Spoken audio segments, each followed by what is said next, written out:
Multifamily can make you extremely wealthy, but you need to understand how and how to structure your deal. For some reason, some of the investors always think that the money should be in millions. Some people will say, you're giving me $1,000 or 800 every quarter. What do I want to use 800 to do every quarter? Now, there's an issue because for distribution, most times when you invest 50,000, you get between, let's say, 750 to 1,000 plus every quarter. And that is a good amount of money if you really look at it in terms of percentage.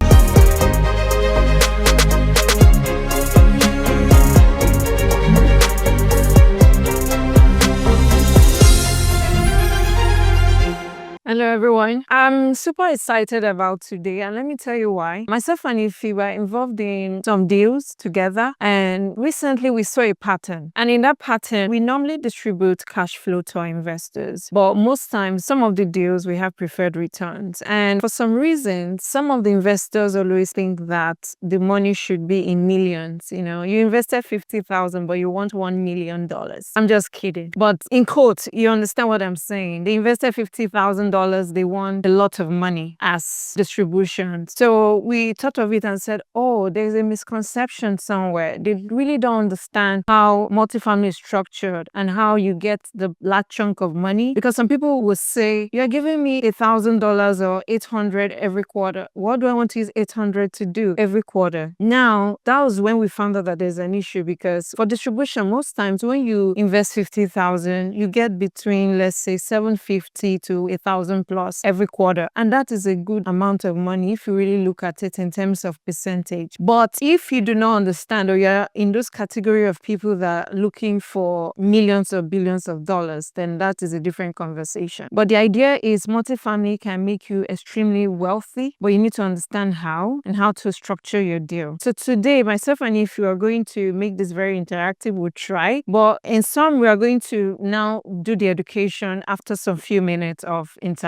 So my first question is, does anybody understand why it is that most times the distributions you get is small? Is there a reasoning behind it? What do you think it is? And do you think you can get wealthy with a $750 or $800 every quarter? I've invested in 3 LP deals and 2 of them I've never received a dime. Only one, and that one is a triple N. That's the only one I'm receiving distributions from, excluding our deals. All our deals are receiving distributions from them. Okay, so if you're in that category of people that receive your distribution, what amount have you been receiving? I'm not talking about sales or refinance. I'm talking about cash flow. What is the average amount you receive? Is there anybody that is willing to share? When I first started, like everybody, I invested with Grant Cardone, figuring, he's the man. He's the guy that you got to see. And I'm very disappointed because the one deal that I invested with, when he rolls out his quarterly reports or whatever, he does is as a whole. And the one he did last quarter, the asset that I invested in is only making 2%, but he put it out there like, oh, we're doing 7% across the board. So,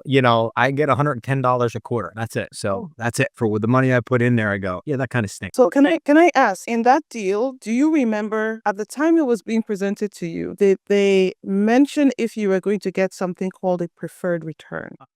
No, he did not mention any preferred returns back then. Okay. So this is Taiwo. Yeah. So what I want to say, actually, I'm so glad I'm on this call today because yesterday I was just thinking about some of the questions I had from some of my clients in terms of, if they invest in a syndication deal of $50,000, how much are they expected to get in preferred return, quarterly distribution? So I'm like, usually, for the most ones that I've seen, maybe 8% per annum. And when you multiply that by $50,000, that's just $4,000 dollars for the year. And when you break that down into quarterly payments, that's $1,000. I was trying to explain to them that you're gonna get the quarterly distribution, but that's really not where the wealth building is. The wealth building is usually when the deal is either sold or exited, and then you get a chunk of maybe 20%, whatever percentage ROI from the investment in addition to the distribution. So that was just what I was explaining to them. But a lot of people don't understand the 8, like you said, they don't understand the 8%. They really don't understand, okay, that 8% is just $4,000, for a year. If I break that down into 4 quarters, that's $1,000 each quarter. And so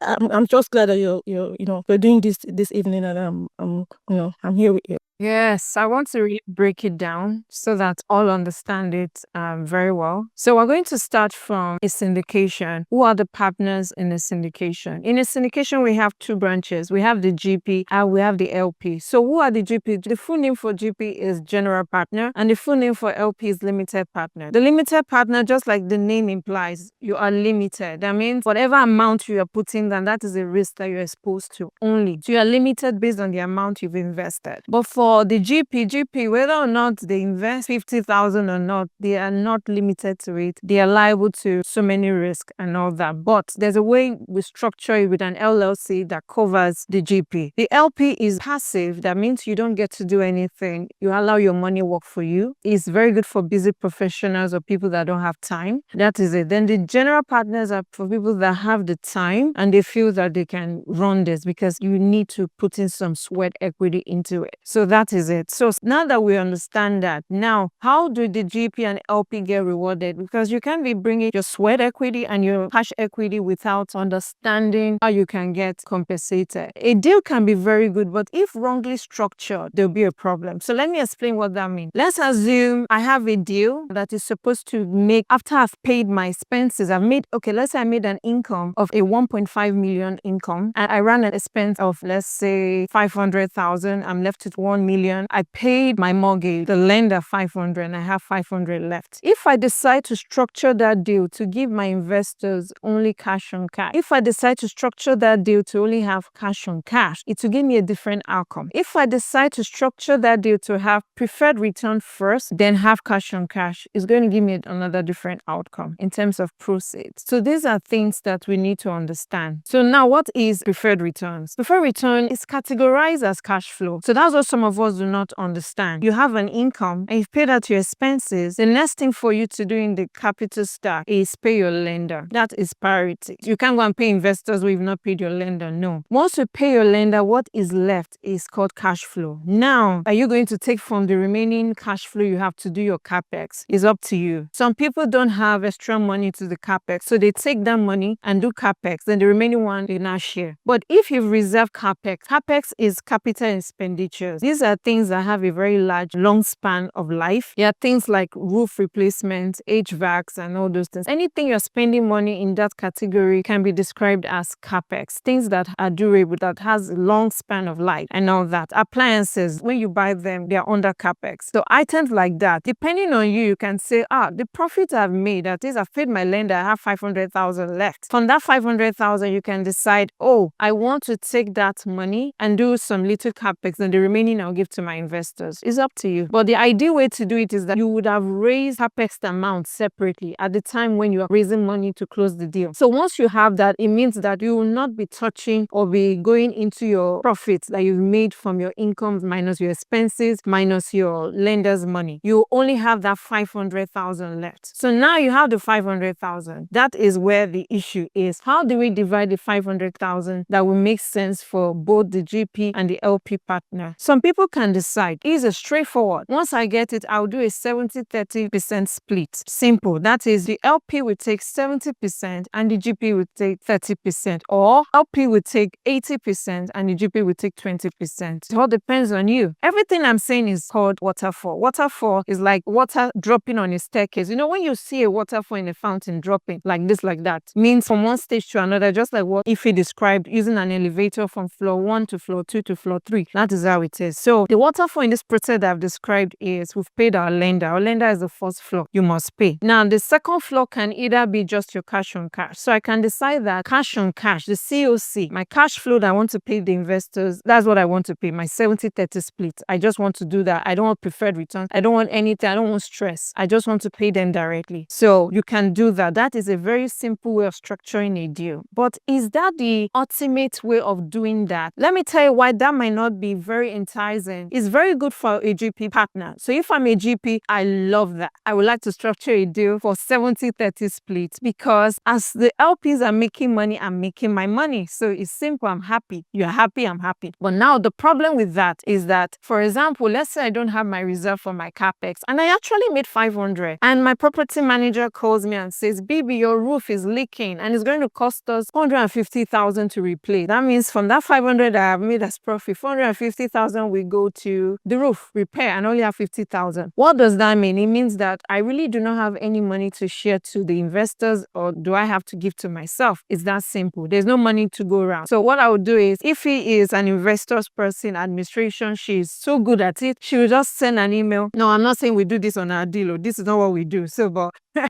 we're using this as an example. She'll just type an email. Oh, fellow investors, sorry, we made money actually, but our roof broke down. We had to use the money to repair our roof. So for now, no cash flow. There's really nothing you as a limited partner can do, because maybe you've structured a deal that most times, if you don't make money for cash on cash, there's nothing you can do about it. It's by, it goes. You move on to another year, another month. If you don't pay it, no issues. You don't roll it over. It's gone. It's gone. So that is the disadvantage about that. Everyone loses if there is no money at all. Now, why some people like preferred returns? So when you hear preferred returns, you hear 7, 8, 6, 10. What that literally means is that preferred returns varies between 7 to 12%. So just depending on how much you want to do, that is what you will give out. So for example, why we issue out preferred returns on a deal, we look at two things. How liquid is that deal? Because you want to as well give preferred returns and also want to give out what they call a cash flow. So in quotes, the both of them are called cash flow. I don't want you to get it confusing. That's cash on cash that I said you could easily structure your deal to be, and preferred returns are all called cash flow, but there's a difference. One of them is on a higher capital stack than the other, but they are both categorized under the umbrella of cash flow. One is a loyalty and benefits the limited partners, and whereas the other one benefits both limited and GP. Now, why do you think GP members will want to introduce that when it doesn't benefit them? The singular reason is for them to attract investors and to make investors,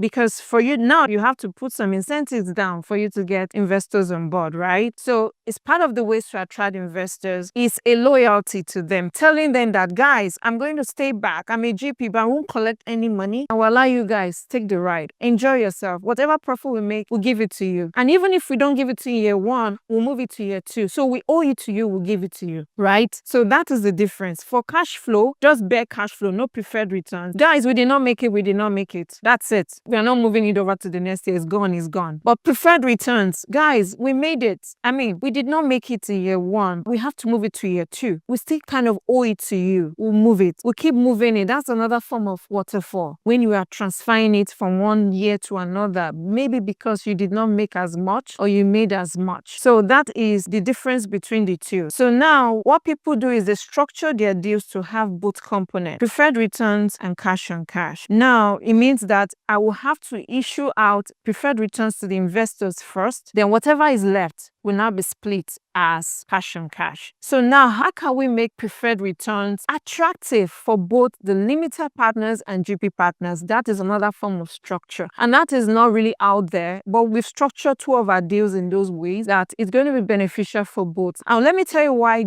the GPs need to also be happy during the process of structuring a deal. If a GP is not happy, let's say, for example, we made the 500,000 I just used as an example, and the preferred returns for the investor is actually 500,000. That means we didn't make any extra to give out as a 70-30 split. That 500 will go only to the limited partners and nothing to the GP. That has a way of making a GP say, this is not worth it for me. I'm putting a lot of hours. I'm very active. It's just like I'm making money for people to enjoy. I won't do that. I will sell the deal. Those things can happen. So when a GP is not incentivized to keep carrying on the deal, it can be forced to sell the deal. And guess what? As a limited partner, you have no control over that, especially if you structure that in your PPM. If it's that way in your PPM, most times limited partners don't have a say. They don't have a say on the deal. The GP can wake up one morning and say, I'm done, I'm selling, whether or not it's mature to sell or not. So that's a big risk. So one of the ways GP or sponsors make it attractive for investors, and this is one of the things we're doing, we have a preferred return model. You can structure it in such a way that you can do catch up. Some of us have not heard about that. Catch up and promote. So let's assume we promised an investor preferred returns of 8%. That is cash flow. Let me not use preferred. Let me make it easy so that we understand it. We told you from the beginning that you're going to get 8% preferred returns, which is really, ordinary terms, cash flow on a deal. You're expecting it, and true, we came to our words, we gave you the 8%. I can decide to say that once I've satisfied you as an LP, that 8%, the next thing is I have to satisfy myself. So you've collected 8%, I will have to collect another percentage, like 2% of it. That is if it's in an 80-20 split, right? So if I've given you 8% of it, I might say I will take 2% of it. Until I get to my 2%, we are not sharing profit. So the hurdle there is once the LP gets 8% of the deal, then the next percentage goes to the GP before the interest can be shared.